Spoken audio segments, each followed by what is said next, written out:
নতুন ছাপানো বলিভিয়ান মুদ্রা বোঝাই সামরিক কার্গো বিমান বিধ্বস্তে ঘটে বহু হতাহতের ঘটনা। শোকে দিশেহারা অবস্থায় এমন মুহূর্তেও দুর্ঘটনাস্থলে ছড়িয়ে ছিটিয়ে থাকা নতুন অর্থ সংগ্রহে ভিড় জমে জনতার। এক পর্যায়ে তাদের ছত্রভঙ্গ করতে কাঁদানে গ্যাস নিক্ষেপ করতে বাধ্য হয় পুলিশ। ইট পাটকেল নিক্ষেপ করতে থাকে অর্থ কুড়িয়ে নিতে যাওয়া মানুষও। এতে করে রণক্ষেত্রের রূপ নেয় দুর্ঘটনাস্থল এল আল্টো শহর।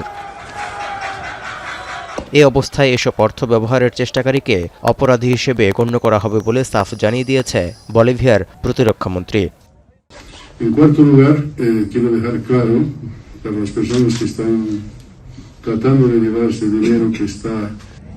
দুর্ঘটনায় প্রাণ যাওয়া এবং আহতদের পরিবারগুলোর প্রতি গভীর শোক ও সমবেদনাও জানিয়েছে সরকার। আশ্বাস দিয়েছে মানবিক সহায়তারও।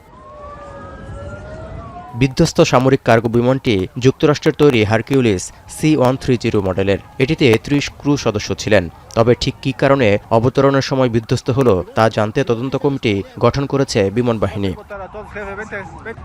এল আল্টো আন্তর্জাতিক বিমানবন্দরের রানওয়ে অবতরণের আগে বিমানটির একটি টায়ার ছিটকে গিয়ে রাস্তায় থাকা গাড়ির উপর পড়ায় এক নারী আহত হয়েছেন বলে জানিয়েছেন তার স্বজনরা। হতবাক বহু মানুষ।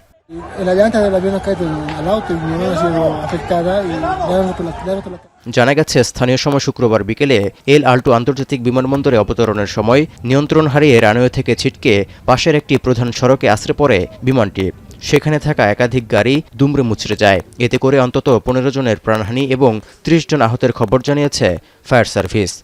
তবে এর মধ্যে কতজন সাধারণ মানুষ এবং কতজন ক্রু সদস্য রয়েছেন তা এখনও জানা যায়নি। তৌহিদুর রহমান, এখন বিশ্ব।